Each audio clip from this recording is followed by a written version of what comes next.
Hello friends, this is Well-being Thinking, subject to question and answer, sponsored by me through the YouTube channel, guided by Prodhi Musahari. Question number 1, Brahmaputraव माब्ला सिगांसिन जाहाज सालायजेनो एन्स 1883. Question number 2, आसामनि राजथावनिखौ शिलंनिफ्राय दिसपुराव माब्ला लाबोदोंमोन एन्स 1974. Question number 3, गुफुर आरो गोसोम फट' सुखांनायाव बाहायनाय रासायनारि मुवाया मा एन्स सिलभार ब्रमाइड. Question number 4, दैनि मोब्लिब बिजिरख'नायाव ओंखारनाय गेसआ मा एन्स hydrogen and oxygen.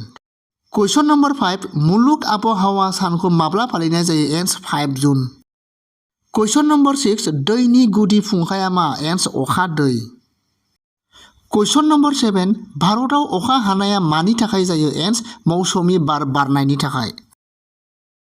Question number 8, बबे बान्दोखौ गंगा दैमायाव बानायनाय जादोंमोन एन्स तेहरी बान्दो. Question number 9, मुलुगनां दुंथाइ बांनायाव बबे गेसआ बिबान लायो एन्स कार्बन डाइ oxide and methane. Question number 10, सेथि मुलुग दावहायाव भिक्ट'रिया क्रस बान्थाखौ सोर मोनदोंमोन एन्स सरदार बाहादुर बेलबुंराम कछारी. Question number 11, आसामाव माब्ला सिगां रेलगारि खारहोग्रोयो एन्स 1885.